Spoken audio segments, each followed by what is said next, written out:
Bible में एक किस्सा है, बहुत अच्छा किस्सा है यीशु मसीह के बारे में। यीशु मसीह के पास एक औरत को लेकर के आए, एक औरत को पकड़ के लेकर के आए। वहां के कुछ सत्ताधारी धर्मगुरु लोग थे जो उस समय में हुआ करते थे, वो लेकर के आए और कहने लगे कि देखो यीशु, ये औरत जो है गुनाह करती पकड़ी गई है। मैं डिस्क्राइब नहीं करूंगा, सब समझदार है। वो कहने लगे कि देखो यीशु, ये औरत जो है गुनाह करती पकड़ी गई है। और लिखा है, खुदा कलाम में लिखा है कि मतलब उस समय की शर्त में कि अगर ऐसी औरत पकड़ी जाए तो उसको क्या करो, पथराव करके मार डालो। ऐसी औरत को क्या करो, पथराव करके मार डालो। पीछे से लोग क्या कहा, मार डालो। हालांकि यीशु जानता था कि कानून ऐसा कहता है, उस समय का कानून ऐसा कहता था कि ऐसी औरत को मार डालो।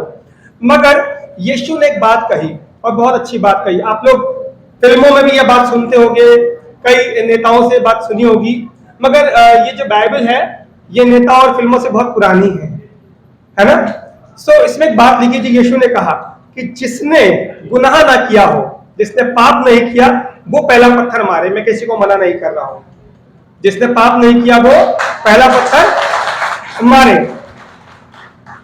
सबने अपने गिरेबान में झांका और सबने अपने पत्थरों को अपने जेब में डाल लिया, क्योंकि किसी ना किसी ने कहीं ना कहीं गुनाह किया था। चाहे वो मुंह का गुनाह हो, चाहे वो सोच का गुनाह हो, चाहे वो हाथों का गुनाह हो।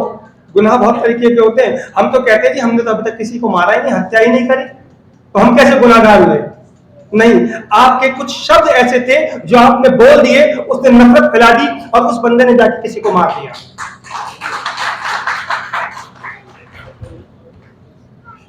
हमारे यहाँ एक बाइबल में एक बात लिखी हुई है, मैं वो आपके साथ बात लेना चाहूंगा।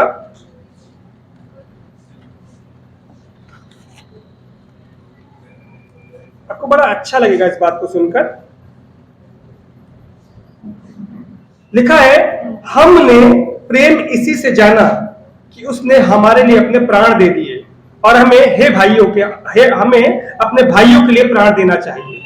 हमें अपने भाइयों के लिए प्राण देना चाहिए। आप समझ रहे हैं? अधिकार था यीशु के पास, क्योंकि यीशु ने गुनाह नहीं किया था।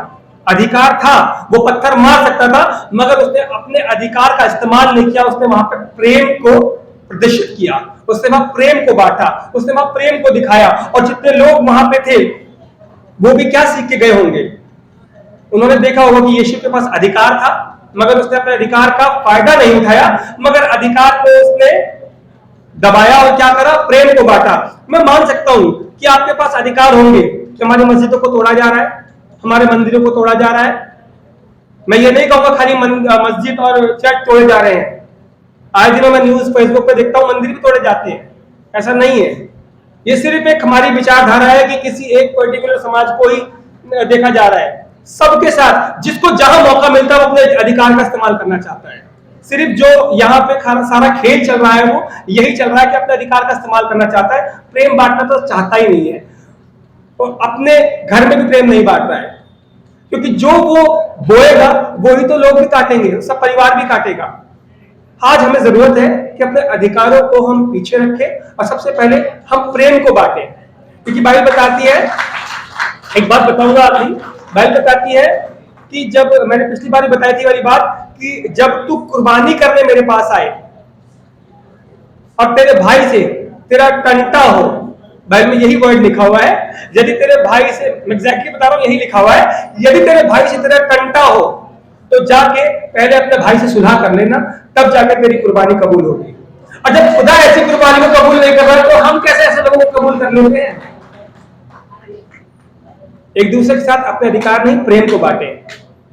खुदा आपको बहुत बरकत दे, आशीष दे।